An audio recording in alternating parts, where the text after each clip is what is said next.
et messieurs, entendre ce que nous dit Yannick Morez. Est-ce que l'État saura l'entendre? Est-ce que chaque homme et chaque femme de ce pays prendra la mesure de ce qu'a vécu cet homme de bonne volonté et sa famille? Pour la simple raison qu'avec les habitants de cette commune, comme dans tant d'autres en France, il a accueilli et il continuera à accueillir, je le pense et je l'espère, des étrangers parmi nous.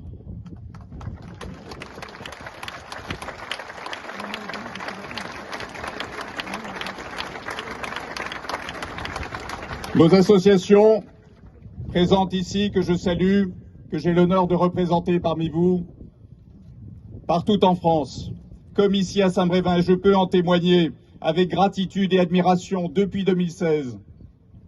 Nos associations, les travailleurs sociaux, les travailleuses sociales, les bénévoles sont auprès des élus, sont auprès des habitants, et je salue le collectif des Brévinois attentifs, j'espère plus encore que d'habitude, à l'instant.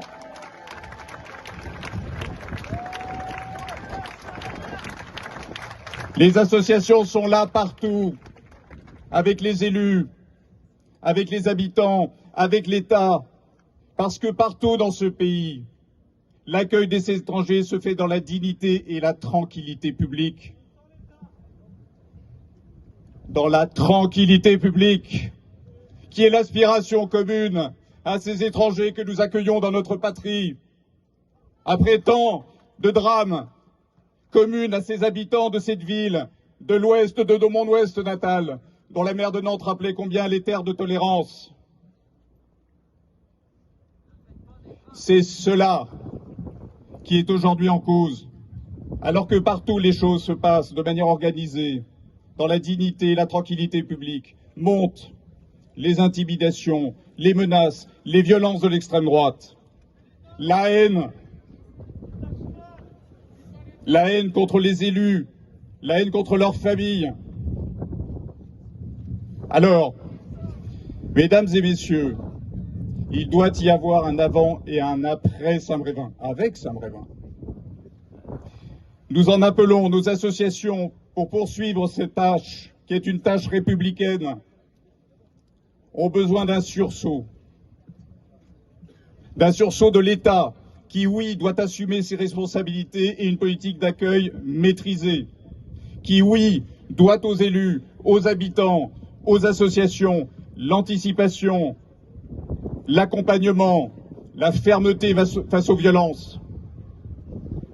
Oui, nous devons, de ce jour, assister à un sursaut de la part des hommes et des femmes de ce pays, dont je voudrais un instant, qu'elles soient de droite, de gauche, de centre, d'ailleurs, écologistes ou de nulle part, qu'elles se mettent dans cette situation qui était celle de M. Morez, de sa famille, de tant de femmes élues que j'ai rencontrées à travers ce pays, qui ont eu un cocktail Molotov sur leur voiture et leur domicile la nuit alors que la famille dormait, qui ont eu des hurlements sous leurs fenêtres, leurs enfants harcelés à l'école.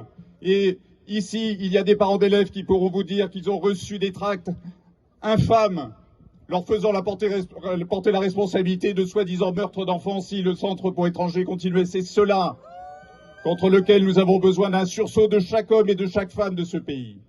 Et nous avons aussi besoin d'un sursaut de tous les partis politiques républicains de ce pays.